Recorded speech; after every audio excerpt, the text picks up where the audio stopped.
அவர்களுக்கு முதல் என்னுடைய வணக்கத்தை தெரிவித்துக் கொள்கின்றேன். இந்த ஏசிஎஸ் மருத்துவக் கல்லூரி மருத்துவமனை அதனுடைய செயலராக இருக்கக்கூடிய அருமை அண்ணன் ரவிக்குமார் அவர்களுக்கு என்னுடைய வாழ்த்துக்களை, வணக்கங்களை, நன்றிகளை முதலில் தெரிவித்துக் கொள்கின்றேன்.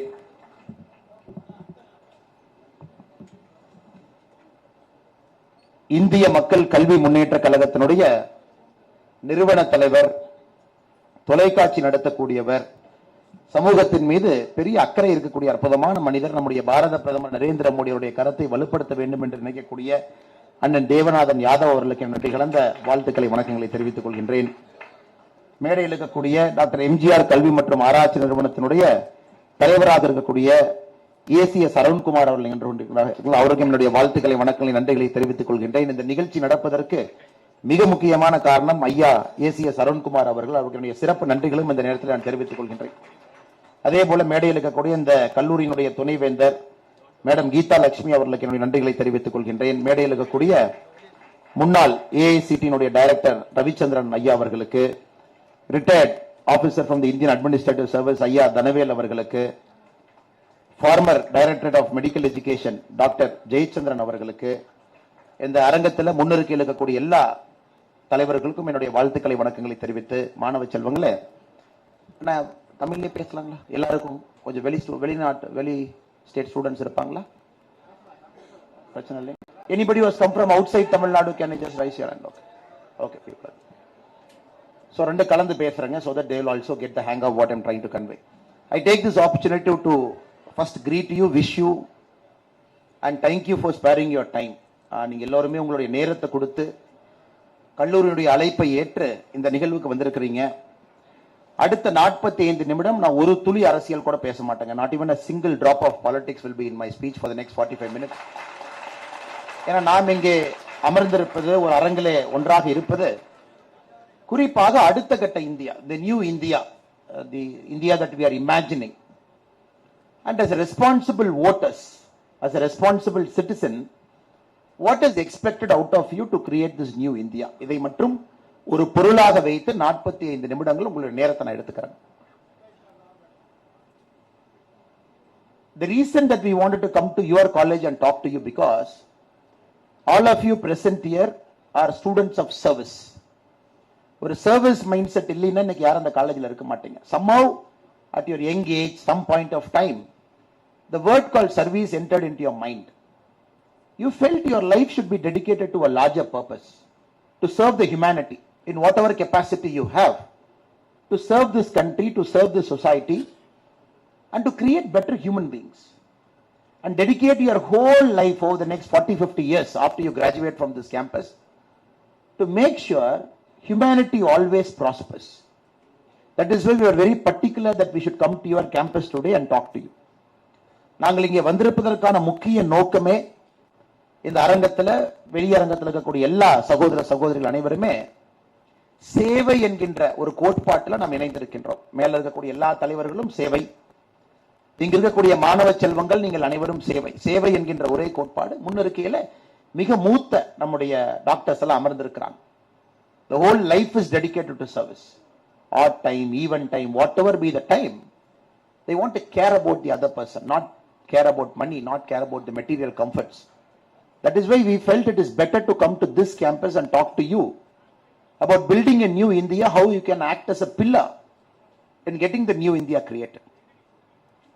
Brothers and sisters, before I get into my vision, or probably a shared vision between both of us, how we are looking at the next 25 years, I want to give you a scanned report of what is happening now in India, across the world.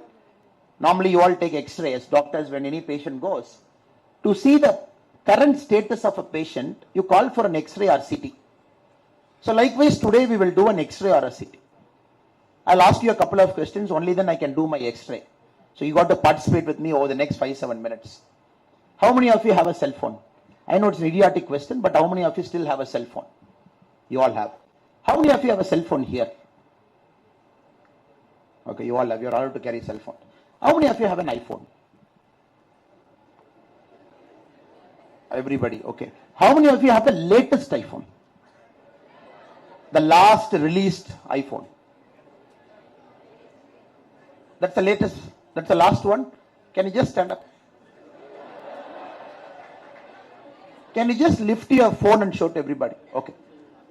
The device that is holding in his hand, the phone that is holding in his hand, in the year 1975, the total computing capacity in the whole world is lesser than that one single cell phone. I'm again repeating it. In the year 1975, the sum total, brother, thank you, brother, please have a seat. The sum total of the whole computing power in the world, be it a Stanford lab, be it some of the advanced computing labs in the world, be it the military computing capacity that each of the military had, or be it the small-time computers that we all had in a lab or a computer or a system or in a university, his one cell phone, what he is having in hand, which is 44 years later, his one cell phone surpasses the combined computing capacity of the whole world. So this is the march of civilization over the last 44 years. Last 44 years, this is the march of civilization. That too, the phone that is having in his hand, the chip inside the phone is a very special chip that is achieved by a very special company, that is made for a very special company. It's a 3 nanometer chip, 3 nm. So nanometer, you all know, you take a meter, divide that into billion times. That small length that you get is the size of one chip, one transistor, that is packed into a semiconductor, which gives all the computing power by which he is holding a cell phone, the latest Apple one. The reason I'm telling you this, to start with this is the kind of world you are entering.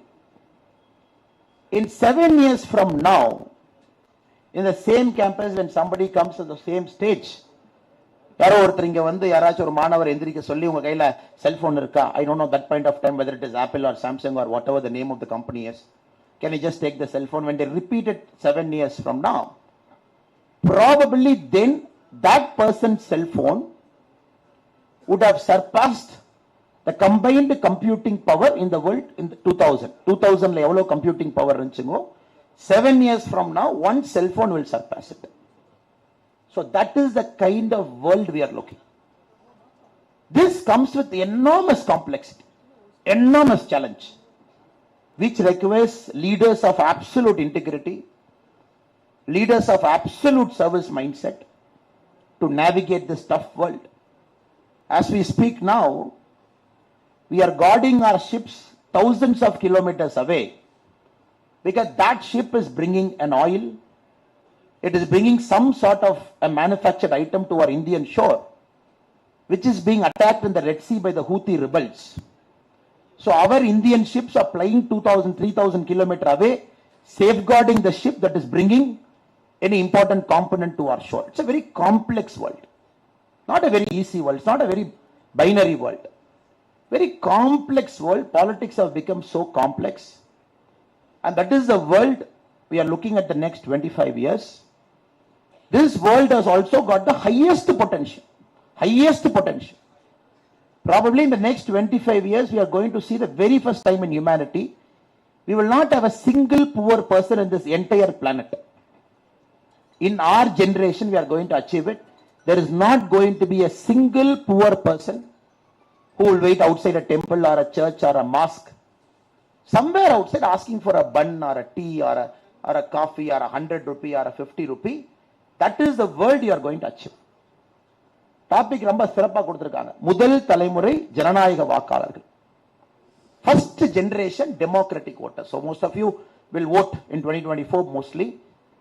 Correct, that is going to be a first vote. So the assembly elections, since most of you are from Tamil Nadu, so Lok Sabha you'll be voting in 2024. So that is the exciting world we are getting into it. So if you again look at the scan report across the world, it is not probably, at one end we can say it's a very safe world. At other end you can say it's a very complex world. The Middle East is on fire. There is a fight between Israel, Palestine, Gaza. You are seeing it on a daily news. At least other parts are also in some kind of a handshake deal which is failing. The American elections are becoming so chaotic. You are not sure who is going to be the next president of US. Is it going to be 83-year-old person or 81-year-old person? The average age of an American voter above 80 years is 1%. But the two candidates who are competing to be the next American president, they come in at 1%.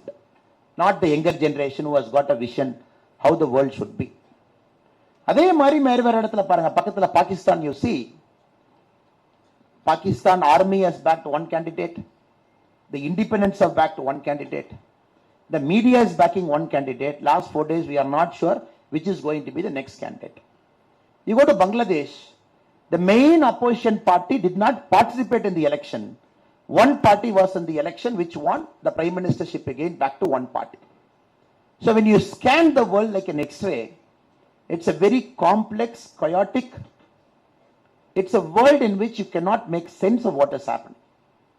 So this is the time India is ambitious to become a world superpower. And our country is very ambitious now. Bhayangar ambitious. 142 crore people, we are there. We want to reach certain metric. 2028, we want to be the third largest economy. 2047, we want to hit $20 trillion. You are lifting 142 crore population, which is nothing but the population of Africa and Europe. You want to lift almost all of this population to a per capita income that is more than $50,000. இன்னைக்கு நம்ம $2,500 இருக்கிறோம். Per capita income 1,96,000 இருக்கும். 1% average in India earns about 1,96,000. We want to take it in a matter of 10 to 15 years. We want to take it 12 times. 12 times you have to multiply what you are earning now. You are earning about 2 lakh. We want to take it to 24 lakh. The per capita income in the next 15 years. Just understanding the kind of problems we have and where we want to go, the kind of ambition we have. 2014, when the current Prime Minister Modi ji took over, we were the 11th largest economy in the world. So now we are the 5th largest economy in the world. So 2028 will be the 3rd largest economy in the world. We will just overtake Germany and Japan. We will be the 3rd largest economy. But 3 to catch China. China will be 4 times more than us, 5 times more than us. Americans should be 8, 9 times more than us. To reach there is the single biggest challenge that you all have to solve. The people sitting here, comfortably away from politics, in a cocooned atmosphere, parents are protecting you, teachers are protecting you, elders are protecting you. அதை சாதிக்க வேண்டிய பெரிய burden உங்க தலை மேல நாங்க வைக்க போறோம். So we are going to place this huge rock on your head to say, come. From 1947, we brought the country here. We are giving you a country which is $3.8 trillion economy now. Can you make it $20 trillion economy in the next 25 years? So this is a challenge for which you got to think very wisely, deeply. Even if you say politics is something different, I am far removed away from politics. But you have to understand, politics is there everywhere. It is that age-old saying, where a king said, air should not touch me. Any king says, காத்து என்னைய தொடவே கூடாதுன்னு ஒரு ராஜா சொன்னாருனாங்க, அந்த ராஜா மாதிரி மிகப்பெரிய முட்டாள் எங்கேயும் இருக்க முடியாது. ஏன்னா சுவாசிக்கிறக்கே காத்து வேணும். காத்து இல்லாம இருக்க முடியாது. So if anybody in this room believes that you will stay away from politics, you have only 2 options. If you believe politics is wrong, come inside and change it. Option number 1. If you believe politics is right, you want to accelerate it, accelerate it. The ரெண்டு ஆப்ஷனை தவிர உங்களுக்கு வேற option இல்லைங்க. You cannot take a third option and say, politics வேற, நான் doctor, நான் வந்து pharmacist, I'm going to be a nurse, I'm going to be paramedic, I'm going to be somebody. எனக்கு அரசியலுக்கு சம்பந்தம் இல்லை. The water you drink has got politics inside it. The bus you have taken to come to this ACS campus has got politics in it because petrol and diesel is decided by politics. The bus fare is decided by politics. The bus in which you ride, is it a green bus? Is it an electric bus? Is it a hydrogen powered bus? Is it an ethanol fuel bus? Is it a 100% diesel bus? Decided by politics. Even the syllabus that you read is decided by politics. Even the money that you get paid after you graduate out of ACS campus is decided by politics. அதனால தயவு செஞ்சு என்னுடைய அன்பான வேண்டுகோள் இங்க இருக்கக்கூடிய இளைஞர்களுக்கு இளைஞர்களுக்கு, அரசியல் உங்களை அனைத்து நேரத்திலும் 365 நாட்களும் 24 மணி நேரமும் தொட்டு கொண்டே இருக்கும். அரசியல் தொடாம நாம யார் இருக்க முடியாது. That is why it becomes very important how you vote, what kind of government you select. To realize this vision over the next 25 years, can that government help you to realize your personal vision, your family's vision, your social vision, your country's vision? 4 vision தான் இருக்க முடியும். உங்களுக்குன்னு ஒரு தனிப்பட்ட dream, உங்க ஃபேமிலிக்கு ஒரு dream, நீங்க இருக்கக்கூடிய சமுதாயத்தினுடைய ட்ரீம், நீங்க வாழக்கூடிய நாட்டினுடைய ட்ரீம். 4 கனவுகள். அதை எப்படி நாம் சாத்தியமாக்க போகின்றோம் என்பதற்காகத்தான் இந்த 45 நிமிடங்கள் அண்ணன் ஏசி சண்முகம் அவர்கள், அண்ணன் அருண்குமார் அவர்கள் நமக்கு இந்த வாய்ப்பு கொடுத்திருக்காங்க. Again, can you stand up and take your cell phone? Sorry, brother. Okay. Now I will add little bit more complexity. First பாத்தீங்கன்னா ரொம்ப சிம்பிளா சொல்லிட்டேன். 1975 கம்ப்யூட்டிங் பவர் இந்த ஒரு 3 நானோமீட்டர் சிப்ல இருக்குன்னு சிம்பிளா முடிச்சிட்டாங்க. Now we will go little bit more complex. Now the cell phone that is having in his hand, உட்கார்ந்துங்க Raja, so that you don't sleep first and others don't sleep second. The cell phone that is having in his hand, அதில் இருக்கக்கூடிய semi conductor, அது mostly it is manufactured by a company called TSMC in Taiwan. தைவான்ல ஒரே ஒரு company தாங்க இருக்கு that manufactures 55% of world's, one small company in Taiwan which manufactures 55% of the world's semiconductor. ஆப்பிளுக்கு அவங்க மட்டும்தான் only supplier for the last 2 years, especially in the 3 nanometer chip அவங்க மட்டும்தான் அடுத்த 5 வருஷம் கொடுக்க போறாங்க. One company in Taiwan. The semiconductor which TSMC manufactures in Taiwan, that machine is manufactured in Netherlands, again by one company. ஒரே ஒரு company called ASML. Netherlandsல ஒரே ஒரு company manufactures that one machine. They have manufactured only 200 machines in the world, exclusive to TSMC. TSMC exclusive to Apple. Nobody in the world, Apple is very clear, யாருக்குமே இந்த 3 nanometer processing power கொடுக்க கூடாது next 5 years. Samsung is at 5 nanometer. Qualcomm is at 4.5 nanometer. So Apple has gone to 3 nanometer. அவ்வளவு ஃபாஸ்டா இருக்கணும். That is why you pay about 2 lakh rupee for that phone. Raja? 1.6 lakh. 1.5 lakh. So that you pay a premium for that phone because nobody should have that processing power. இந்த ரூம்லயே பாருங்க, out மட்டும் தான் processing power இருக்கு. நம்ம யார்ட்டையுமே அந்த processing power இல்லை. அதனால you all have to understand, brothers and sisters, we are getting into something called a critical infra. Which country is going to own this critical infra? That country is going to be the superpower of the world. யார்ட்ட the critical infra வரப்போகுது?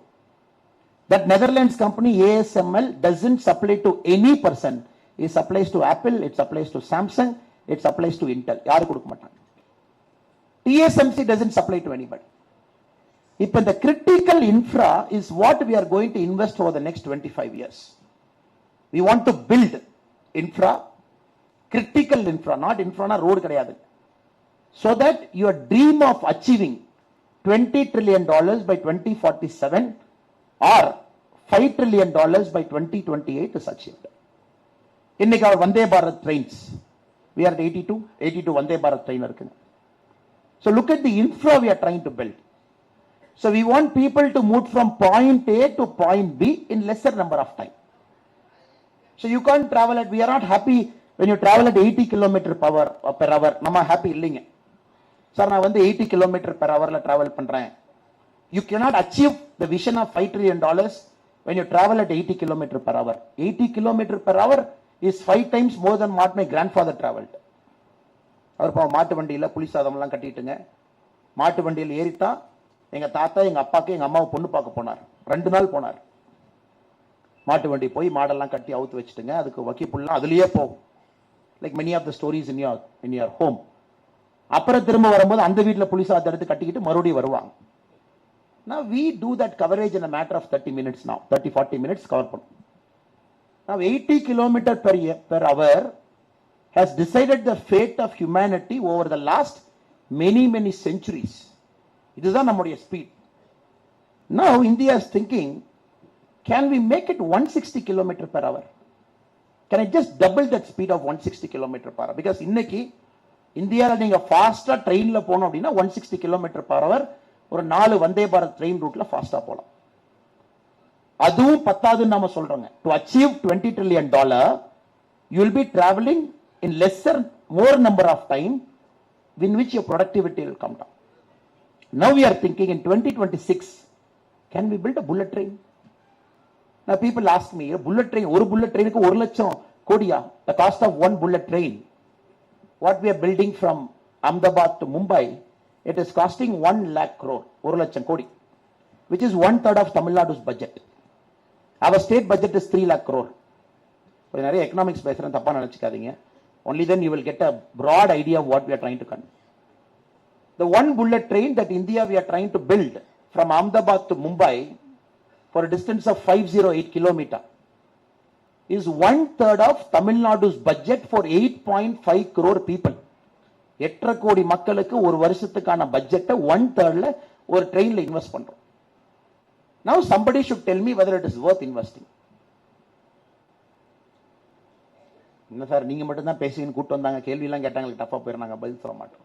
No, you want to know your idea, because the main idea of this is how do we combinedly build the next generation. To do that, how do we build the next level of critical infra? எப்படி கட்ட போறோம்? Brother, do you think it is worth? Sir Tamil Nadu பட்ஜெட்டே 1 லட்சம் கோடி தான். அந்த 1 லட்சம் கோடி கொடுத்தீங்கன்னா எத்தனை புவர் பீப்புள் இருக்காங்க, அவங்களுக்குலாம் ஷெல்டர்லாம் ஓபன் பண்ணி சாப்பாடெல்லாம் போடலாம். கரெக்டுங்க சார்? அவங்களுக்கு சாப்பாடெல்லாம் போடலாம். தமிழ்நாட்டில் புவர் அப்படிங்கறத இல்லாம நம்ம பண்ணலாம். It's a valid argument, இல்லையாங்க sir? When somebody is making this argument, it's not a stupid argument, it's a valid argument. So யாரோ ஒருத்தர் சொல்லணும். Anybody, any lady here, any lady doctor? First year, second year, third year, fourth year, fifth year. So you think it is worth investing 1 lakh crore for one bullet train, maybe the first bullet train which comes, the first route Ahmedabad to Mumbai.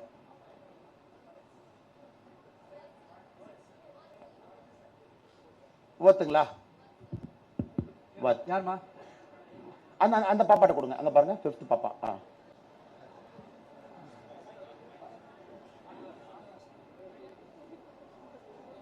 What sir? Why it is worth? நம்ம இன்னும் கொஞ்சம் முன்னாடி இது பண்ணா எல்லாருக்குமே அந்த fees கம்மி பண்ணா மேபி எல்லாருமே அதை ஃபோக்கஸ் பண்ணுவாங்க சார். நம்ம பேக்லயே இல்லாம நம்ம அந்த சாப்பாடு அந்த மாதிரி நீங்க சொன்னதை அதுவே ஃபோக்கஸ் பண்ணாம இருந்தாலும் கொஞ்சம் ஜெனரேஷனுக்கு முன்னாடி கூட அவங்க ஃபோக்கஸ் ஆகி போவாங்க. நம்ம அவங்களையும் சேஞ்ச் பண்ணலாம். So for a country to move, yes, you got to start investing in next generation of influence. சொல்ல வர்றீங்களா? Yes sir. Okay, fine, thank you. But now we are consciously putting 1 lakh crore for the first bullet train Ahmedabad to Mumbai, 508 km. We want to cover the distance average to start with 300 km per hour. இன்னைக்கு the fastest train in 2 routes only. இந்தியால இன்னைக்கு 2024 February 13ல 2 ரூட்ல தான் we have achieved an average speed of 160 km per hour. Because Japan, you have to understand, have got 9 bullet trains today running more than 350 km per hour in a small country of Japan. Germany has got something called a magnetic levitation train, maglev train, which is achieving a speed of 380 km per hour. Such a big country. இவ்வளவு states, 142 கோடி மக்கள். Now parallelly you have to keep building this infra. Road கட்டணும், ports போடணுங்க, trains அதிகப்படுத்தணும். From 80 to Vande Bharat train has to become 250 Vande Bharat train in a matter of 2-3 years. You got to create the first bullet train in 2026, then another 10 bullet trains by 2030.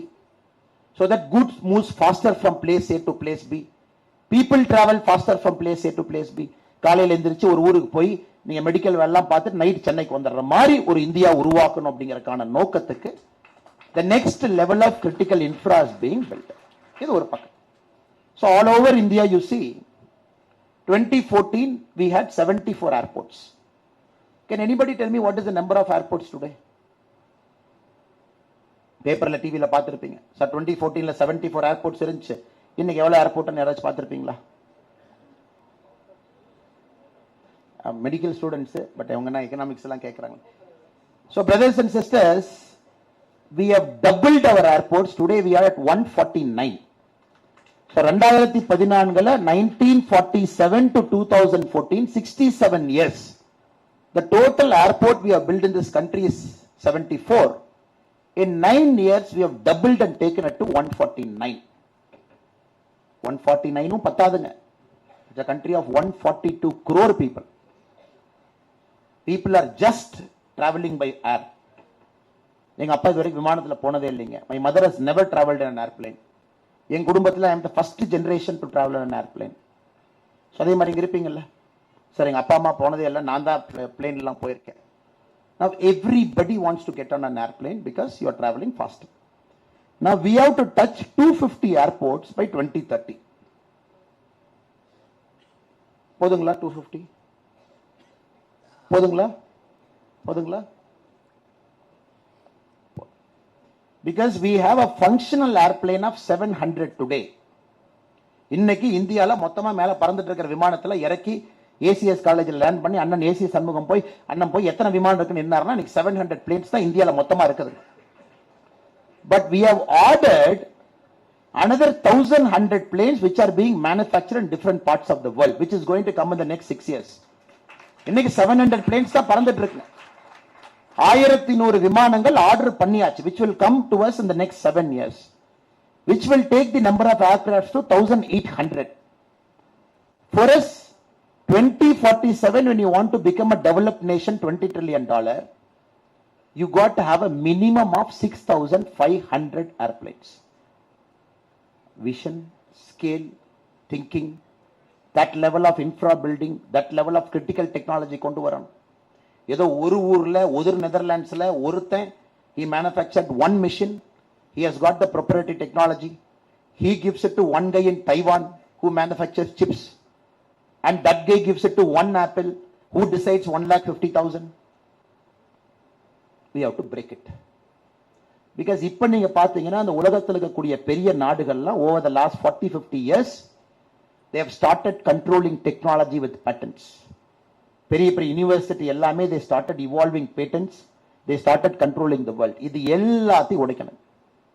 Moment you break all of these things together, you will reach not only the economic size, you will reach the growth potential, you will achieve where the country is destined to reach.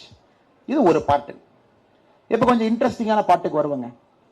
அயோத்தியால Ramar கோவில் கட்டினது சரியா தப்பு? Forget politics, forget everything. Do you think it is right to have built a temple in Ayodhya, Ram temple? 1800 crores sir. 1800 crore ஒரு temple கட்டிட்டாங்க. Is it okay? Next, our brothers from the Muslim community will build a mosque. They will also build a mosque close by, for which the plans have started. So one mosque and one temple is going to come. I'm sure our Muslim brothers and sisters have got a bigger plan. They want to build a hospital. They want to have a huge complex. They want to have a multi-functional mosque there. சரியா தப்புங்களா? Brother, everything I'm just adding an economic spin to it. I'm not bringing politics to anything. 1800 crores sir குழந்தை ராமருக்கு. Sir ராமருக்கு 100 கோடி ரூபாய் ஒரு இது கட்டியிருந்தா பத்தாதா? 1800 கோடி ரூபாய் கட்டுவீங்களா சார்? பிரதர் நீங்க தானே கேட்டீங்க, நீங்க மனசுல யோசிச்சு தான் கேட்டுச்சு.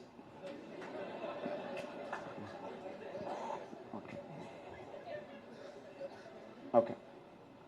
Now we will see the whole thing from a different perspective. We will see the whole thing from a different perspective. The number of people who visit Tirupati. Tirupati போனவங்க கை தூக்குங்க பார்க்கலாம். Okay, Tirupati I have also got. The number of people who visit Tirupati every year is 2.5 crore. Tirupati, Lord Balaji. And from the 2.5 crore, Lord Balaji earns 1,200 crore. 1,200 crore earning of Lord Balaji. The number of people who visit Mecca every year, the number of people who visit Mecca, the number of people who visit Mecca every year is 2 crore. Mecca earns about $12 billion. The number of people who visit Vatican, 80 lakh. Vatican earns about $315 million.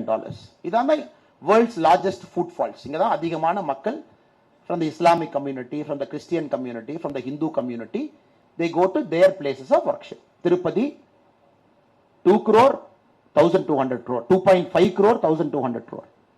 Mecca, 2 crore, $12 billion. Vatican, 80 lakh, $350 million. Now the State Bank of India in its research report says, next year, Ayodhya is going to beat all the record where 5 crore people will visit Ayodhya 1 year. 5 crore. பரவாயில்ல sir, 5 crore, good, very happy. 2.5 crore Mecca போறாங்க, 2 crore வந்து திருப்பதி போறாங்க, 2.5 crore. Ayodhya 5 crore. And this 5 crore people, they are going to bring money to UP next year is 4 lakh crore. 4 லட்சம் கோடி இந்த 5 கோடி பேர் செலவு பண்ண போறாங்க. ஒரு பூ வாங்குவாங்க, ஒரு ஹோட்டலுக்கு போவாங்க, ஒரு கடையில போய் தோசை சாப்பிடுவாங்க, ஒரு ஆலு டிக்கி சாப்பிடுவாங்க, ஒரு சமோசா சாப்பிடுவாங்க, இல்ல குழந்தை ராமருக்கு ஒரு பூ வாங்கிட்டு போய் மேல போடுவாங்க. The government of UP is going to earn a tax of 25,000 crore. So இது temple பார்க்காதீங்க, just don't see it as a temple. There are 6 countries, top economies in the world, which runs their budget only with tourists. Italy, Switzerland, just to give a couple of countries for your understanding. They run the whole country's budget where the tourism revenue is the single most income sheet in the government. We are talking of one Ramar temple, which is a matter of faith for more than 80% of Indians. Next year is going to attract 5 crore footfalls, which is going to earn UP wherever stakeholders 4 lakh crores, and the government of UP in its taxation is going to earn 25,000 rupees. Just one information for you. This is the India you will see in the next 25 years. Can we make people to travel inside our country, generate revenue, fuel our growth, stop our Indians from going to Maldives and pay 6 lakh rupee per night? Instead, can I direct them to Lakshadweep, 1 lakh rupee per night or 50,000 rupee per night? Can I give them the same ambience and stop the flow of dollars outside the country? உங்க இன்ஃபர்மேஷனுக்கு, Indians spend $42 billion every year outside the country on tour. So, okay. Now enough of economics, enough of data, enough of numbers. So நீங்க புரிஞ்சுக்கொள்ளுங்க, this is the country you are looking. You are looking at this much a complex world. In that complex world, India is operating. Be it railway, be it bullet train, be it ports, be it Gati Shakti, be it airports, be it airplanes.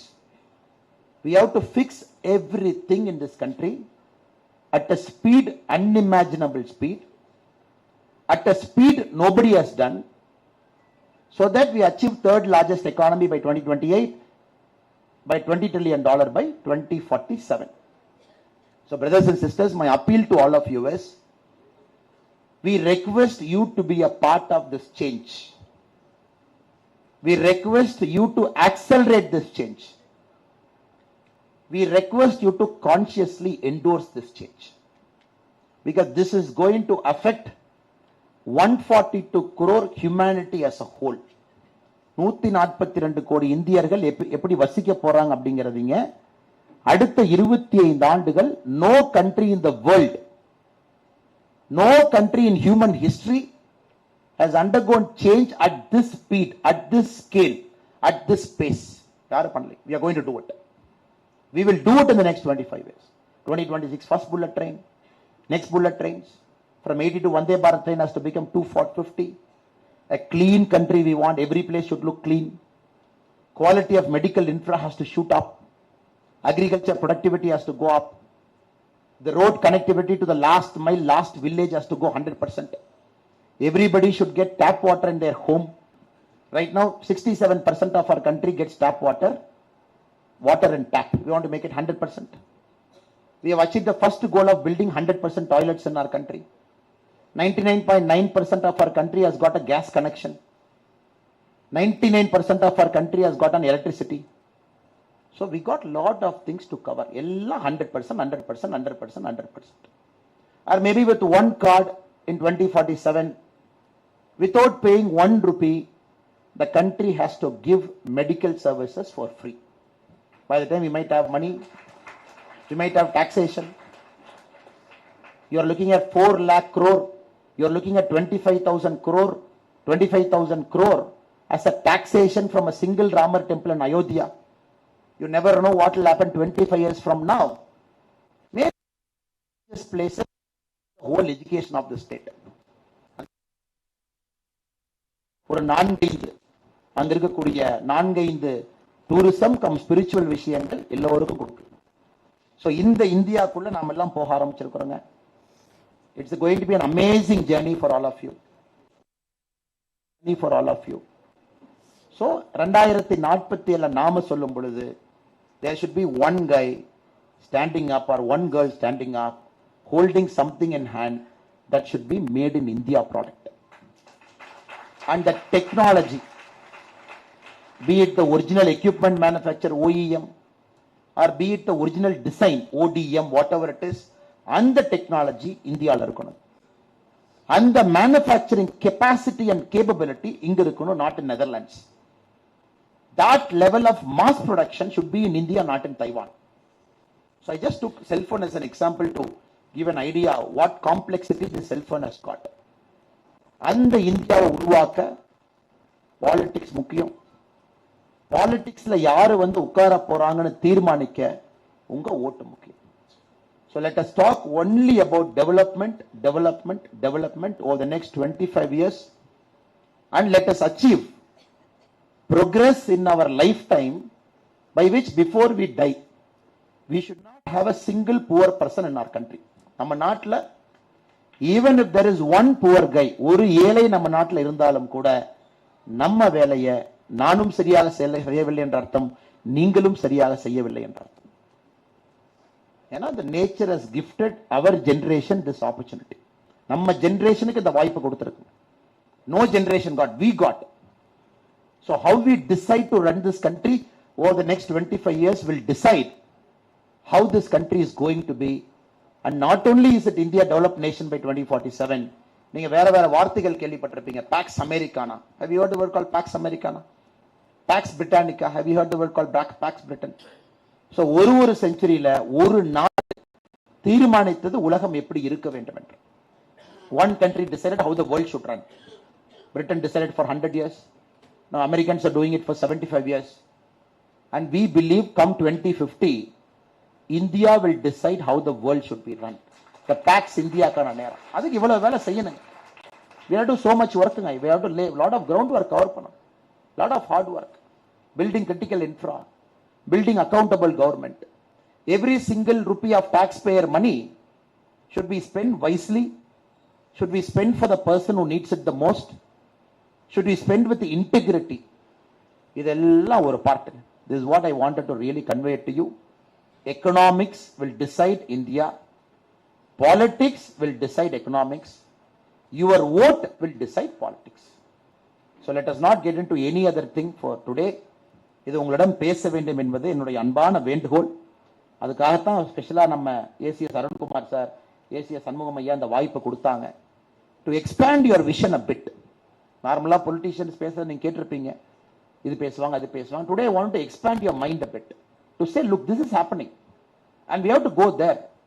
Let us all together go there. So make your vote count. My request to you is, first நீங்க ஓட்டு போடுங்க. ரெண்டாவது சிந்திச்சு சரியான ஆளுக்கு ஓட்டு போடுங்க. Though I represent a political party, I am not going to come and say, Annamalai, vote for Annamalai. I am not going to say that. As a responsible person of this country, நான் உங்கள்கிட்ட கேட்க போறது, consciously நீங்க எல்லாரும் ஓட்டு போடணும். ஓட்டு போடாம யாரும் இருக்காதீங்க. ஓட்டு போடும் பொழுது யாருக்கு ஓட்டு போடுகின்றோம், இந்த டெவலப்மெண்ட் ப்ரோக்ரஸ் யாரு கொடுப்பாங்க, who has got this big thinking, who has got this big vision for the country, where my country will be 25 years from now, அதை யோசிச்சு போ. Last 5 minutes I will present one more argument to you before I rest my case. We have many states in India. நிறைய states இருக்குங்களா? We have many states. Which you think is the richest state of our country? Richest state of India. Most industrial state by GDP, it is number 1 state. யாருங்க? Tamil Nadu is one answer. Any other answer? Maharashtra is one answer. Any other answer?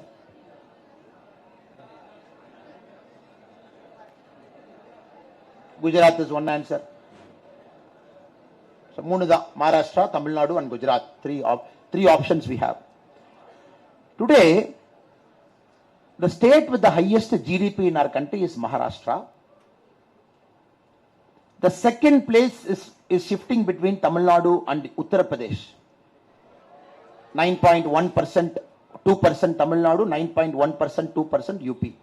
If you talk to both the politicians, UP has just come neck to neck. When the next data comes, we will clearly know which is 2 and which is 3. So Tamil Nadu 1, UP, Maharashtra 1, UP, Tamil Nadu 2 and 3. Now the fourth goes to Karnataka. The fifth is West Bengal, Haryana. இந்த மாநிலங்கள் தான் பட்டியல்ல இருக்கு. Now you have to understand these 5 states, it contributes 47% of India's economy. இந்த 5 மாநிலங்கள், it contributes 47% of India's economy. The rest of the state, it contributes 53%. Now your challenge is going to be over the next 25 years to broad-base this development. Maharashtra is far ahead of Tamil Nadu. 2028 projection, Maharashtra would be approximately $670 billion. Tamil Nadu would be $475 billion 2028. And UP would be somewhere around $530 billion 2028 when we hit 5 trillion. Now my appeal to you is, go to a place where there is no development, root your career there. I'm repeating it again. Now the whole India is in front of you. You know which country is doing where, what city is doing where India is going, எப்படி போறாங்க. உண்மையாலுமே இந்த நாட்டில் நீங்க ஒரு மாற்றத்தை ஏற்படுத்த வேண்டும் என்றால், இதுவரை யாரும் போகாத இடத்திற்கு சென்று நீங்க ஆளுமையா மாறுங்க. Not only will you have a bigger opportunity there, but also you will make a part of India to prosper faster. இது நான் பல பெரிய மனிதர்கள்ட்ட பார்த்திருக்கிறேன். When I keep meeting people like ACS or Devnathan Yadavanna, a lot of people across our country, I see this risk appetite of people where they don't get bounded by my place of birth. They don't get into this jingoism thing. Like a birds, they fly outside. வேலையை first 10 வருஷம் செஞ்சுட்டு திரும்ப வருவாங்க. So this is my one advice to you, to all the young friends here as your senior. Moment you graduate, comfort zone குள்ள போகாதீங்க. Chennai is a comfort zone. Coimbatore is a comfort zone. Good medical opportunity. Bangalore is a comfort zone. Hyderabad, go to Ranchi. Go to Guwahati. Go to Nagaland. First 10 years, go and dedicate there. Go and dedicate. You will learn a new culture. You will learn a new language. You will meet new people. Then come back to your state. Then you come back to our state, your birth state. You want to come here. You come back here by 35, 40. இது ஏன் நான் சொல்றேன்னாங்க, it is our job to help this nation to prosper. So the kind of quality medical training that you are getting, the kind of quality medical infra that you are getting is built with a lot of honest taxpayers' money. நிறைய பேர்த்தோட கடினமான உழைப்புல ஒரு தனி மனிதனுடைய உழைப்பும் கூட இது போன்ற ஒரு நிறுவனத்தை உருவாக்கி உங்களுக்கு வாய்ப்பு கொடுத்து இங்க படிக்க வச்சிருக்காங்க. Now I personally and fundamentally believe first 10 years of your life is the time to take risk. அப்ப நீங்க ரிஸ்க் எடுக்கலினா எப்பவும் ரிஸ்க் எடுக்க மாட்டீங்க. You will never take risk. You will get married. You will have kids. You will have social pressure. You cannot just like that move. Your parents will get old. Somebody has to take care. நீங்க வீட்டில் இருக்கணும், பார்க்கணும், கல்யாணத்துக்கு போகணும், காதுகுத்துக்கு போகணும், invitation வரும், போலினா கோச்சுக்குவாங்க. அதனால என்னோட அன்பான வேண்டுகோள் முதல் தலைமுறை வாக்காளர்களுக்கு, நீங்கள் படித்து முடித்த பிறகு இங்கிருந்து வெளியே செல்லும் பொழுது ஒரு பறவையை போல் பறக்க வேண்டும். விசாலமான பார்வை இருக்க வேண்டும். இந்தியாவுடைய கடினமான அடுத்து ஒர்க் பண்ணும். You get to go to a place that is affected by Naxal, go there and work. You go to center in India. Go there and work. You go to a simply work. There, என்னை பொறுத்த வரைக்கும், you will see humanity at its best. People are not tainted by richness. People are not tainted by wealth. People are not tainted by newfound wealth. அங்க நல்ல ஏழ்மை நீங்கள் சேவை செய்ய வேண்டும் என்பதற்காக உங்களுக்காக காத்திருப்பாங்க. இது என்னுடைய அன்பான வேண்டுகோளாக இங்க இருக்கக்கூடிய எல்லா மாணவ செல்வங்களுக்கும் உங்களுக்கு ஒரு 10 ஆண்டுகள் உங்களுக்கு முன்னாடி ஒரு நடந்து போற அப்படிங்கிற அனுபவத்துல this is my humble request to all of you. The 2024 parliament elections and the subsequent elections, we got a big vision, a big country we have to create in a complex world, a powerful India, a powerful Bharat that has to be economically rich, that has to become superpower, that doesn't believe in incremental thinking, that believes in tangential, large scale thinking. அதுக்கு உங்களுடைய ஒரு vote நமக்கு உதவி செய்ய போகுது. Your one vote is going to build that kind of politics, which is not going to be a backward thinking politics, which is not going to be a religion centered politics, which is not going to be a caste centered politics, which is not going to be a money centered politics, which is going to be a development centered politics. நீங்கள் இதை செய்ய வேண்டும் என்கின்ற வேண்டுகோளை வைத்து மேடையில் இருக்கக்கூடிய எல்லா தலைவர்களுக்கும், குறிப்பாக அண்ணன் ஏசி சண்முகம் அவர்களுக்கு, மேடையில் இருக்கக்கூடிய இந்த கல்லூரியை சார்ந்த எல்லா நிர்வாக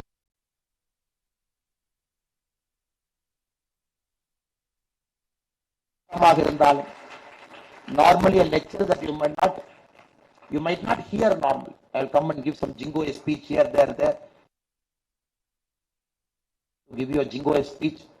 I want to lay out there. This is the critical bottleneck we are having to surpass it. So together let us do it. So நிறைய ஆங்கிலத்தில் பேசிட்டேன் because I felt our guests who have come from outside Tamil Nadu, they are important to us. யார் நம்முடைய விருந்தினர்களை முதல்ல நம்ம கவனிச்சுக்குவோம். கரெக்ட்டுங்களா? நம்ம வீட்டுக்கு ஒரு விருந்தினர் வந்தா நம்முடைய உணவு அவங்களுக்கு கொடுத்துட்டு தான் நம்ம சாப்பிடுவோம். That is why I kept about 80% English, so that the 30 odd children who are there should not suffer that they couldn't understand the language that I am speaking. So I request other people also to kind of bear with me. I thank all of you for the wonderful opportunity. இதை தாண்டி உங்களுக்கு கேள்வி இருக்குன்னா கேளுங்க.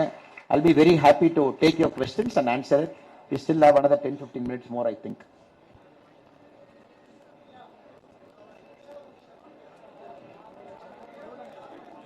அண்ணா students கேட்கட்டும் தலைவா. நீங்கள் நானே கொஞ்சம் வயசாகி போச்சு, நம்ம ரெண்டே எடுத்துக்கோம். யங்ஸ்டர்ஸ் அடுத்த கட்ட இந்தியா உருவாக்கணும், அவங்களுக்கு வாய்ப்பு கொடுக்கும் தலைவா. அண்ணா உங்க கேள்வி போகும்போது நான் பேசுறேன். நான் டீ சாப்பிட்டே பேசுவோம் ரெண்டு பேரும் வெளியே. 2026ங்கண்ணா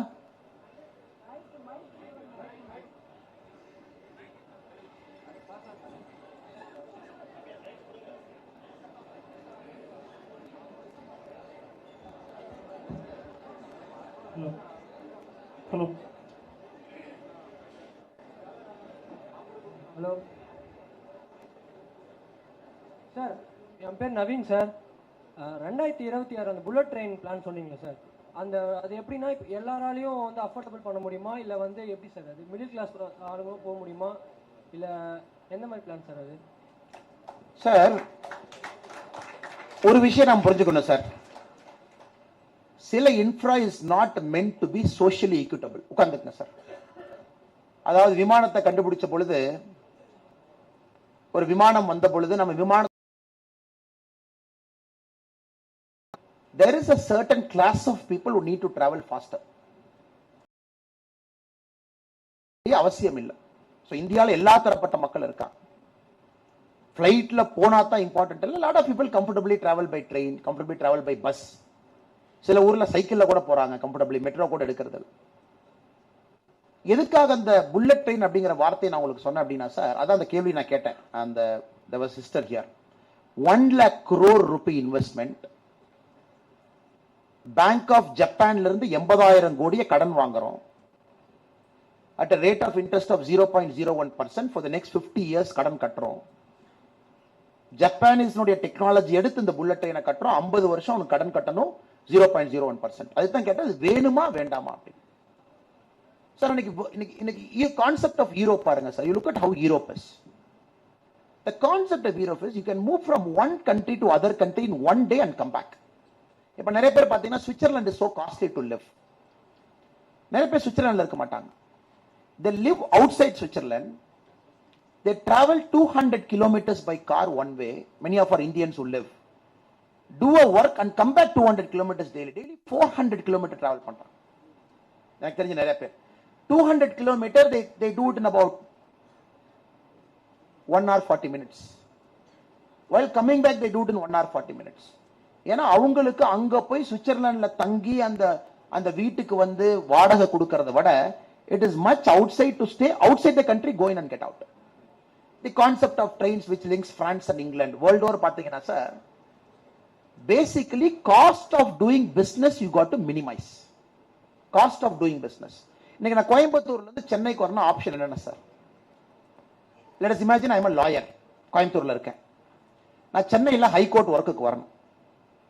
The first plane that is available to me from Coimbatore is 8:30 in the morning. ஒரு மணி நேரம் விமான நிலையத்துக்கு போய் அங்க ஒரு மணி நேரம் காத்திருந்து 2 hours. You board the plane 1 hour 10 minutes traveling time, 3 hour 10 minutes. You land in Chennai airport. Then you take a metro or a bus or a call taxi, whatever it is. Sir, you go to the high court, which might take about 40 more minutes, 4 hours. High court வேலையெல்லாம் முடிச்சிட்டு you repeat the same thing again. So which means I'm doing 4 plus 4, 8 hours in plane. If I'm coming by train, I do 6 hours plus 6 hours, 12 hours. Or a doctor or whatever it is. Either society has to reduce 10% every decade. இதை நீங்க 10% குறைச்சாதான் efficiency will go up because you're stuck somewhere. So in the bullet train இது போல concept என்னன்னா சார், it is trying to accelerate economic progress, economic change புஷ் பண்ணுது. இப்ப lorry GST வர்றதுக்கு முன்னாடி சார், you must be knowing about GST 2017ல ஒரு ஜிஎஸ்டி வந்துச்சு. ஜிஎஸ்டி வர்றதுக்கு முன்னாடி எப்படி சார் இருந்துச்சு? each state had a own law.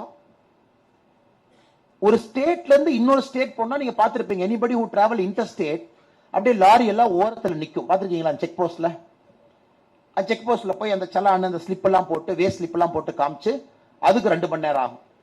அப்புறம் திரும்ப ஸ்பெஷலி இந்திய தமிழ்நாடு கேரளா பார்டர் பாத்தீங்கன்னா நீங்க அதிகமா பாப்பீங்க, ஆர் ஹொசூர் பார்டர் கர்நாடகாக்குள்ள. அதுக்கப்புறம் லாரி போவோம். என்ன ஆச்சுனாங்க, average speed of a lorry was somewhere around 25 km per hour. 40 km per hour போவாங்க 16 axle லாரி. அத நீங்க அந்த செக் போஸ்ட் எல்லாம் போட்டு when the lorry travels from one state to other, you brought it to 25 km per hour. இது என்ன ஆதுனாங்க, ஒரு பஞ்சாப்ல இருந்து ஒரு பொருள் தமிழ்நாட்டுக்கு வருது, ஆப்பிள் வருது ஒரு இடத்துல இருந்துன்னா, so the cost of apple close to 17% is a logistics cost. அப்ப நீங்க ஆப்பிள் வாங்குறீங்கன்னா 17% லாஜிஸ்டிக்ஸே போயிடும். Now the logistics cost, can we bring it down to 10%? Can we bring it down to 5%? Can we put it to the ship? Inland waterways குள்ள போட்டுடலாமா? இந்தியாக்குள்ள எத்தனையோ ஆறுகள் போகுது, அதுக்குள்ள கப்பல் போக்குவரத்து ஆரம்பிக்கலாமா? ஆர் ஜிஎஸ்டி கொண்டு வந்து எல்லாத்தையும் ரிமூவ் பண்ணிட்டு ஆன்லைன் இவே பில் எங்கேயும் நிறுத்தாத நேரா பஞ்சாப்ல எடுத்து போய் now we have crossed 35 km per hour, 40 km per hour average speed. So what I'm trying to saying, affordability is one, but எல்லா விஷயத்தையும் நீங்க affordability பண்ண முடியாது. Somebody who doesn't want to go travel 508 km in 2.5 hours, they can take a normal train. The second category of train would be a Vande Bharat train. இல்ல எனக்கு அதுவும் வேண்டாம்னா they can take another train. It's a people's choice. But ஒரு நாட்டுல நீங்க அந்த critical infra உருவாக்காம you cannot make that country to progress இல்லீங்களா? அதான் கேள்வி. That is the question. The question in front of us is, are we creating critical infra? Elevated highways, expressways, superways. அமெரிக்கால நீங்க போனீங்கன்னா தெரியும், when you go to US, especially when you go to the Californian side, அவன் road பாத்தீங்கன்னா 8 lane, பக்கத்துல இவ்வளவு land விட்டுருக்கான், இந்த பக்கம் விட்டுருக்கான், இந்த பக்கம் விட்டுருக்கான். நான் கேட்டேன், ஏங்க இவ்வளவு லேண்ட் இருக்கீங்க சார்? 16 லேனுக்கு லேண்ட் விட்டுருக்கோம். நான் கேட்டேன், when did you leave? He said 1970 we have left it. So குறிப்பா World War II அந்த எக்கனாமிக் டிப்ரெஷன், அப்பதான் American started building big roadways, bridges, projects, dams பெருசா கட்டுறான். அவன் கட்டும் போதே பாத்தீங்கன்னா 40 years back அவ்வளவு இடத்தை விட்டுருக்கான், because he want to expand the road by another 8 lane so that he remains the world's most competitive economy. So இந்தியாவுக்கு இப்பதாங்க புதுசா வருது. இப்பதான் ஃபர்ஸ்ட் டைம் இந்த வார்த்தைகள்லாம் நம்ம பேசுறோம், பயன்படுத்துறோம், வேகமா போகணுங்கிறோம். we have to achieve all of this ன்னு சொல்றேன். Thank you, man.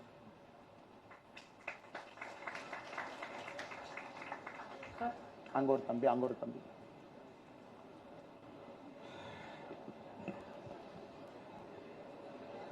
சார்,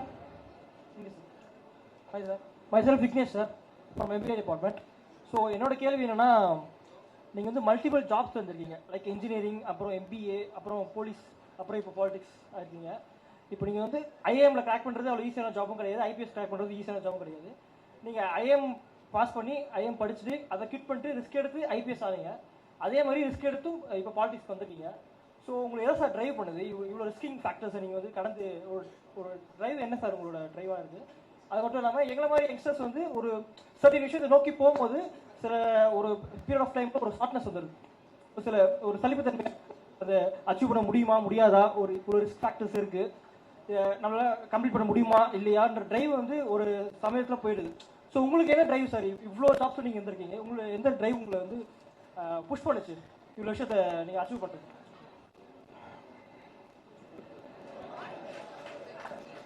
உட்காருங்க brother. Thank you so much.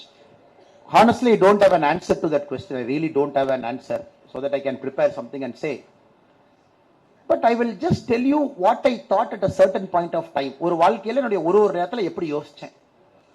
என்னோட சின்ன கிராமம் சார், ஸ்மால் வில்லேஜ், 32 வீடு. ஸோ ஒரு ஸ்கூலுக்கு போறது பெருசாப்ப. My father and mother are very clear. எனக்கு வந்து ஒரு நல்ல கல்வி கொடுக்கணும். That was their biggest motive. they put me in schools nearby. ஸ்கூலுக்கெல்லாம் போவேன். அப்ப எனக்கு 12ஆம் கிளாஸ்ல யாராச்சும் வந்து என்கிட்ட கேட்டாங்கன்னா ரெண்டு தாங்க தெரியும், டாக்டர் ஒன்று இருக்கு, இன்ஜினியர் ஒன்று இருக்கு, ரெண்டு தான் இருக்கு. நம்மளால டாக்டர் ஆகிறதுக்குலாம் கெப்பாசிட்டி இல்லை, இன்ஜினியர் ஆயிரலாம் தான் 10th முடிச்சு கம்ப்யூட்டர் சயின்ஸ் எடுத்து engineer. But moment I got into engineering, maybe first year end I realized I don't want to become an engineer. உங்க எல்லாத்துக்கும் இருக்கிற அதே பிரச்சனை தான். யாருமே சொல்லல, எதுவும் சொல்லல. we took something. then half the time into it I realized, oh, I don't want to become an engineer. then வீட்ல கேட்டாங்க, என்ன இன்ஜினியர் ஆக மாட்டானே, எதுக்கு நீ இன்ஜினியர் ஆனேன்? நான் சொன்னேன், வேற என்ன ஆகுறதுன்னு தெரியாம நான் இன்ஜினியர் ஆனேன் அப்படின்னு. so second year goes, third year goes, you are trying to explore life, what you want to become. so one thing I was clear, engineering முடிக்கும் பொழுது I was very clear, my education is not complete. என்னுடைய கல்வி முழுமை அடையல. நான் ரொம்ப ஒரு சின்ன உலகத்தை பார்த்திருக்கேன். ஒரு கிராமம், கோயம்புத்தூர் போன்ற ஒரு நகரம், காலேஜ் ஸ்டூடெண்ட்ஸ் ஒரு 60 பேர் கிளாஸ்மேட், 21 வயசுல காலேஜில் ஒரு 1500 பேர். I felt very little I have seen of this world. அப்ப என்ன நினைச்சேன், okay, we will do one more degree, but probably we'll explore the other part of India. இந்தியாவில் இன்னொரு பகுதிக்கு போய் பார்ப்போம். நமக்கு எதுவுமே தெரியாத ஒரு பகுதி, அந்த மொழி நமக்கு தெரியாது, கலாச்சாரம் தெரியாது, உணவு பழக்கம் இல்லை. let us go out of our shell and do it. so then I went to UP, Uttar Pradesh. I went to IIM Lucknow. so IIM Lucknow வரைக்குங்க, it was all part of a search, தேடல். இங்க இருக்கோம், கிராமத்துல இருந்து வந்தோம், இங்க போனோம், அடுத்து என்ன பாது இப்படி சொல்றாங்களே பாப்போமா, நம்ம கல்வி முழுமையடையில போய் பாப்போமா. till Lucknow was more like an education தாங்க. அது நான் ஒரு ஜாபா சொல்ல மாட்டேன். it was only an education. but Lucknow was a shell shock for me. 2008, 2009, 2010. that is the time I felt like most of you sitting here, நாம ஒரு company ஆரம்பிக்கணும், சம்பாதிக்கணும், இன்னொருத்த வேலைக்கு போகணும் அப்படிங்கிறத விட, can I do some service? ஒரு சர்வீஸ் பண்ணணுமா அப்படின்னு தான் யோசிச்சேன். of course politics was an option even then. அப்பவும் politics ஒரு option. so many of you might not know, உங்களுக்கு நிறைய பேருக்கு தெரியாது, 2009ல IIM லக்னோல படிச்சுட்டு இருக்கும் பொழுதுங்க, இங்க வந்து விஜயகாந்த் சார் ஒரு 3 மாசம் வேலை பார்த்தேன். my internship. I took a break.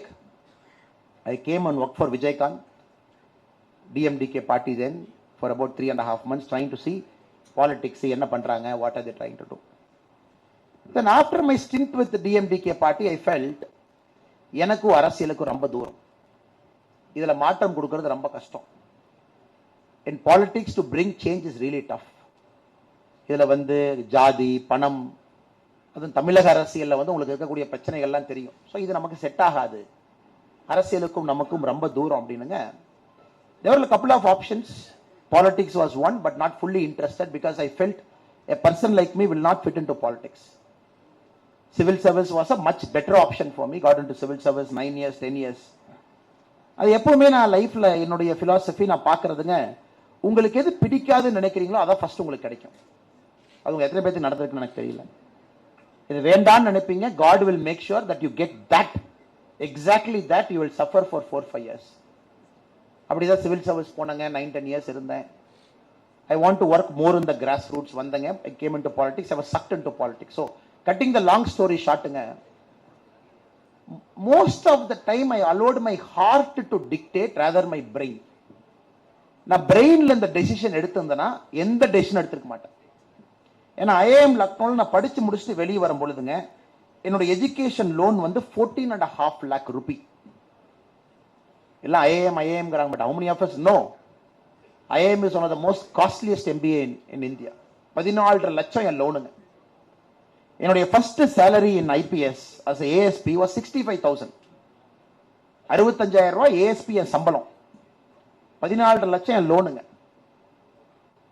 அந்த ஐஏஎம் Lucknow state bank of India manager எனக்கு 6 மாசத்துக்கு கூப்பிடுவார், சார் 6 மாசம் ஆச்சு எல்லா லோன் கட்டிட்டாங்க, நீங்க மட்டும் கட்டலைங்க.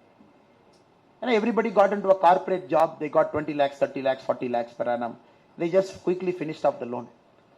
நான் வந்து இல்லை சார் இஎம்ஐ போட்டிருக்கேன், மாசம் 25,000 ரூபாய் இஎம்ஐ, அது எடுத்துக்கிட்டே இருங்க, நான் எப்போ கட்டி முடிக்கிறோமோ கட்டி முடிக்கிறேன். It took me 8 years to finish my loan. But now if I allowed my brain to make a decision, maybe this is one answer I can give you.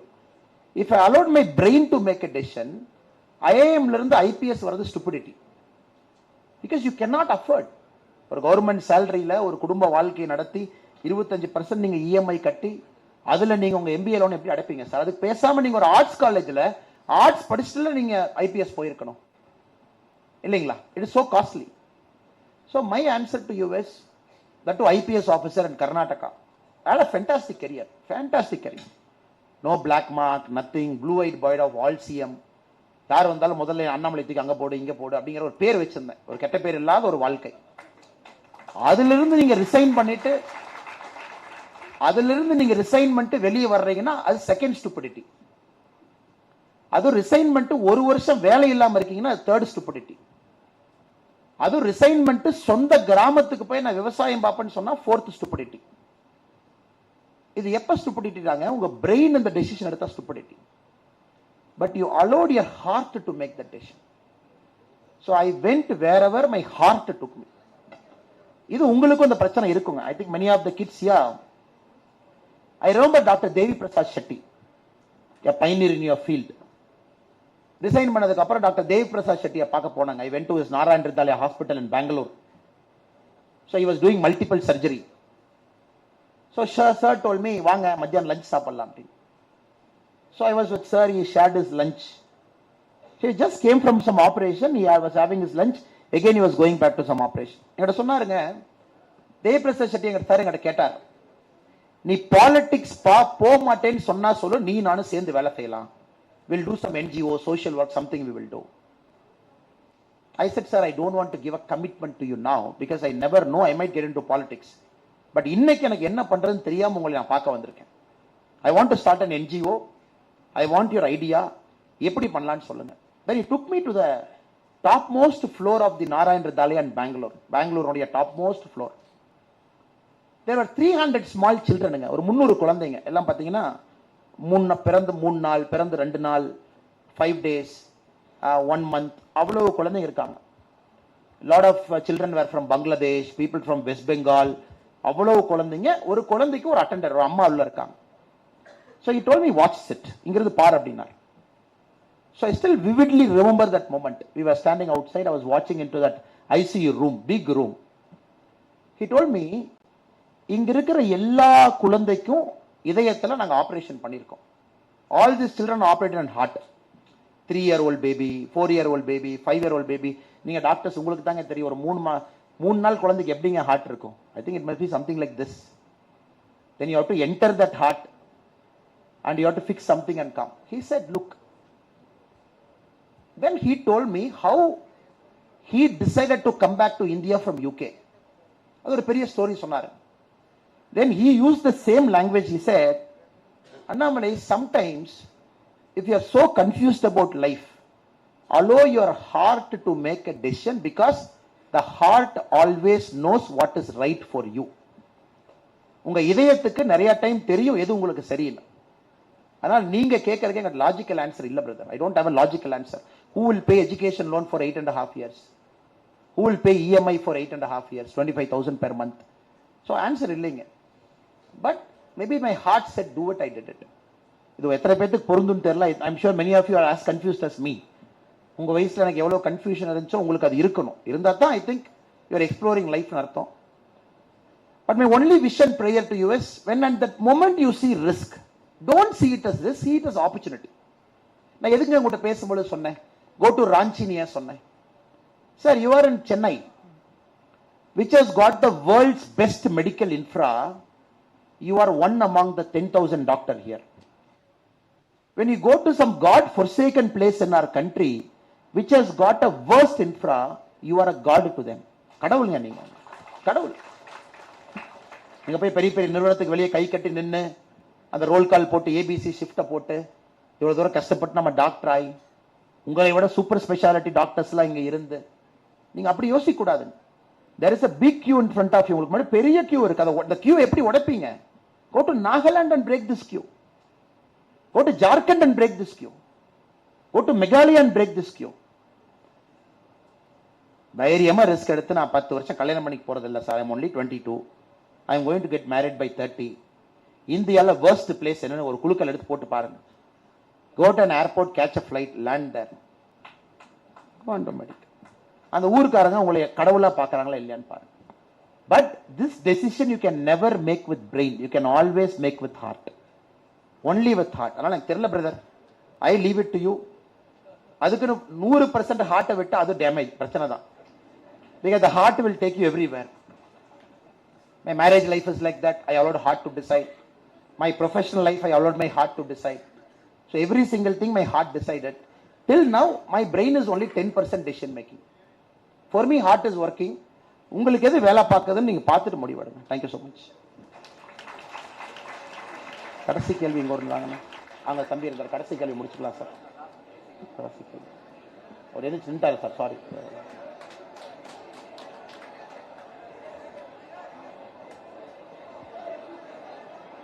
ராஜா நீங்களும் கேட்டுருங்களே. You also ask your question, let him also ask. கேளுங்க, என்ன கேளுங்க sir. Hello, சத்தமா சொல்லுங்க. ஏன் வந்தீங்க? Okay, right. In 1990, where the India is today, the China will be at that place. And now today, India GDP is 5 trillion, and China GDP is 20 trillion. 2023. How do we surpass in 20 trillion of GDP? If China will Thank you, sir. Got your question. Got your question. Our two brothers are asking a question. 5 minutes முடிச்சிடுறேங்க. His question, right now India is about $3.8 trillion. China is about $18 trillion right now. எப்படி நீங்க சொல்றீங்க சைனாவை பிடிக்க முடியும்னு? China is like 5.5 times more than who we are. So எப்படி பிடிப்பீங்க? Answer question number 1. His question is, yes sir, நீங்க social service பண்ண வேண்டியதான், எதுக்கு சார் பாலிடிக்ஸ் வந்து லெக்சர் கொடுத்து உயிரை வாங்குறீங்க? His question number 2. So, with respect அவர் அதை பயன்படுத்தல, that's the question. Brother, okay. Now I will combine both of your questions. உங்க ரெண்டு கேள்வியும் சொல்லியிருக்கேன். சார் இன்னைக்கு again அந்த செல்போனுக்கே வர்ற சார் ஒரு ஏன்னா I can connect your question. We manufacture 28 crore cell phones. 28 crore. China manufactures 4 times more cell phones than us. China everything is 5 times. Submarines 5 times. Road 5 times. Airports 5 times. Planes 5 times. All 5 times. Now it is very, very tough to catch China. Very, very tough. In terms of patent also, China registers more patent than us. And their quality of science is improving so much. And their quality of manufacturing, that no more Chinese cheap எல்லாம் கிடையாதுங்க. They makes the world's best product. எல்லாம் பண்றாங்க. Now, the only way you can match up to China, the biggest advantage we have, 2 advantages. One, our population is young. China is aging. So, 142 crore people, the median age is somewhere around 35, 37 in India. China has crossed 40 years age. So now more population of India, they're getting into working. China vadanga. China ஓட பீக்ல பாத்தீங்கன்னா 91 கோடி பேர் வேலை செஞ்சாங்க. 91 crore people in China worked at one point of time. அதான் உலகத்துல ஒரு நாட்டுல 91 கோடி பேர் வேலை செஞ்ச சைனால தான். India by 2034-35 97 crore will work. அப்பனா ஒரே நேரத்துல இந்தியால 97 கோடி பேர் வேலை செய்வாங்க. அப்பனா between the age of 18 to 60, 18 வயசு கீழ விட்டுருங்க, 60 வயசுக்கு மேல விட்டுருங்க. First advantage, we are young, we'll catch up. The second advantage, we are a functioning democracy. It's an accountable system. You change government, you vote, you don't like an MLA, you make him get defeated, MP, prime ministers எல்லாமேங்க. So China மாதிரி நாடுகள் எப்ப வேணுமானாலும் collapse ஆகலாம். Because it will become top heavy. You cannot have one single party called the Communist Party of China. You cannot have one Politburo of 8 people. You cannot have one standing committee in the Communist Party. And they will decide. That is why, நீங்க COVID பாருங்க, India managed COVID most beautifully. COVID management, the best in the world is India. நாம் manage பண்ணது. The worst in the world, couple of European nations and China. China பாத்தீங்கன்னா 7 lockdowns Shanghai மட்டும் போட்டாங்க. 7 lockdowns. The latest lockdown was 1 year back. Lockdown போட்டுட்டு இருந்தாங்க. ஒரு G20, when India hosted G20, how we hosted பாத்தீங்க. China எப்படி G20 host பண்ணா? ஷாங்காயை empty பண்ணிட்டு G20 ஹோஸ்ட் பண்ணா. சோ அதனால ரெண்டு விஷயங்கள் நமக்கு அட்வான்டேஜ்ங்க. We are young and we are democratic in nature. So we are going to have an accountable governance. And India is just beginning its development journey. China started in 1980. 1980 ல China start பண்ணா. We are just starting. அதனால I believe with all seriousness, third position will come 5 trillion by about 2028. China will be about 19.5, 20 trillion by 2028. We can catch it, it will take some time. It is not easy. உங்க life டைம்ல அது நடக்குங்க. I think it should happen in your lifetime. But it is not an easy one. It's a very far one. Chinese are very aggressive. The diplomacy, they want to go to all parts of the world. They want to conquer all the raw materials. China controls some of the most complex raw materials in the world. அவங்க கையில தான் மைன் இருக்குதுங்க. ஆப்பிரிக்கால போய் பாதி மைனை பிடிச்சி வச்சிருக்கான். வெளிய யாருக்கு அது அவைலபிள் கிடையாது.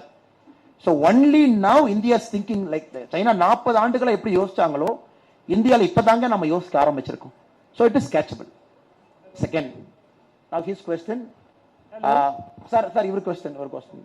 So he wanted to ask, why not social service? Why politics? Sir, I don't know what is your vision of politics. There are two visions. Winston Churchill said, politics has become the last refuge of scoundrels. உலகத்துல ஸ்கவுண்டரல்ஸ்ல எங்க இருக்கான்னு தொலை பார்த்தா politics போ அங்கதான் எல்லாம் இருப்பான். Winston Churchill. Or probably Aristotle who said, the highest science is a science of politics. Or humanityனுடைய highest aspiration is to politics. So I see the second one, not the first one. Second one, உலகம் ஃபுல்லா பாருங்க sir. The best and brightest are in politics. The best and the brightest. வேர்ல்டுல எல்லாருமே 40 வருஷம் 45 வருஷத்துக்கு அப்புறம் whatever profession you are, they decide to give time to society. They come into politics. They start serving the country and the society. This is the story of the world. Indiaல மட்டும் unfortunately because of this family politics, it is impossible for an outsider to break a family politics. Impossible. உங்களுக்கோ எனக்கோ பாறாங்கல்ல போய் தலையை முட்டுற மாதிரி நான் முட்டிக்கிட்டு இருக்கிற மாதிரி அந்த பாறாங்கல் ஃபர்ஸ்ட் உடையுமா தலையை வெளி உடையுமா எல்லாம் பார்த்துட்டு இருக்கோம். So my request to you is, but till the common man enters into politics, a substantial change will never happen. ஆனால் நான் இது அசிங்கமாகவோ தப்பாகவோ இது ஒரு சாக்கடையாகவோ இது ஒரு கார்பேஜாவோ நான் பார்க்க விரும்பலைங்க. I see this as a beautiful journey where you can create a lot of impact. Even now I run a foundation called We the Leaders Foundation, which I ran for a year.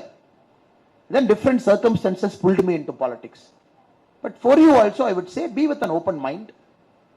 When the time is right, when you feel personally satisfied, ஒரு நாட்டுக்கு சொசைட்டிக்கு வேலை செய்யணும், time கொடுக்க முடியும் நினைச்சீங்க அப்படின்னா பாலிடிக்ஸ்குள்ள jump பண்ணுங்க. But don't come with expectation. ஒரு எம்எல்ஏ ஆகணும், ஒரு எம்பி ஆகணும், ஒரு மந்திரி ஆகணும். Just come. Throughout your life, you do this as a seva. service. Whatever you get is a bonus. இதுல உங்களுக்கு என்ன கிடைச்சாலும் போனஸ் தானோ தவிர don't come aspiring to be somebody in politics, because 99.999% of politicians are nobodies. Only 0.0001% are somebody who can make a difference. அப்படிதான் நான் politics பார்க்கறேன். Thank you. We should end it, sir. Hello. Last question, sir. Yes, sir. My name is Saurav, sir. I am from Maharashtra.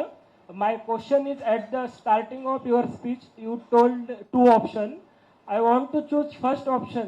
Then how a common man enter in this type of a dynasty politics, and how can broke the family power of someone who is established already in politics, sir? So my answer to you would be, what is your age now, sir? Your age is 23, sir. So you are a doctor? Yes, sir. You are second year, third year? Yeah, second year, sir. After this you will do MD? Maybe, sir. FRCS? I don't think about that, but maybe PG. So 25 you will graduate? Yes. Okay. Why did you become a doctor? 26, 27 something. Why did you become a doctor? Why did you come here? For serving nation, serving people, sir, of my society. You never know. One of my batchmate was a doctor from All India Institute of Medical Science. A person, please sit, sir. A person who cracked the toughest of exam, went to AIMS, became a doctor. Then he wrote civil service in my batch, IPS officer. Now he's in Sikkim cadre. He's an IPS officer in the Sikkim cadre. Sir, yours is a long journey, sir. You are just 23. The biggest impact you will have in your life when you graduate out of this campus. When you go out of this campus, you'll go back to Maharashtra? Yes, sir. Okay. Yes, sir. Which part of Maharashtra? Marathwada region, sir, Nanded. Okay, Nanded. Your former CM just joined a different party today from Nanded. Yeah. So, you graduate out of this campus. Yes, sir. You will go to Maharashtra. Probably 6-7 years you will put in. Yes, sir. My advice to you is, allow the service itself to take you where you want to go. Treat each patient with respect. Listen to every person with respect. Let your heart keep interacting with every human being. Give some time. Don't decide on politics right now. My advice to you is, don't decide on politics right now. Finish your MBBS. You want to do an MD, do an MD. Allow the service for the next 10 years to decide whether you are happy with the service you are doing or you field. Because the nature will always take you to a place where it wants you to be. Nature will take you. But once you come inside, give all your effort. Give all your effort. Because Indian politics will change post 2024. Take it from me. After 2024 elections, you will see the defeat of dynastic parties in India. After 2024, I'll give it in writing to you today. Because the voters are aspirational. Voters are thinking like you. After 2029, I don't think there will be any dynastic party in India that will survive after 2029. So that will be a correct time for you to think about politics. 2029, you will finish your MBBS, you will finish your MD. So you give 5 full year election cycle. So 2029, I am sure you will not see a dynastic party ruling in India. So probably that will become much easier for you. 10 years before much tougher, now a little bit easier. 10 years from now would be easier. But travel in the path you have chosen for yourself, doctor, over the next 10 years. Thank you so much. Thank you for your time. ஐபோனில் தொடங்கி அயோத்தி வரைக்கும் சென்று வாக்களிப்பதோடு மட்டும் நின்று விடாமல் வாழ்க்கையும் கற்றுக் கொடுத்திருக்கிறீர்கள். இதயபூர்வமான நன்றிகளை தெரிவித்துக் கொள்கின்றோம். இதயம் எடுக்கிற முடிவுதான் சரியாக இருக்கும் என்று சொன்னீர்கள். உங்களுடைய உடையிலே எழுதியிருக்கிறது என் மக்கள் என் தேசம் என்று. உண்மையிலேயே அது உடையில் மட்டும் எழுதவில்லை, உங்கள் உள்ளத்திலும் எழுதியிருக்கிறது என்பதை தெரிவித்து அனைவரின் சார்பாக நன்றியை தெரிவித்து தற்போது நிறைவாக நாட்டுப்பண்.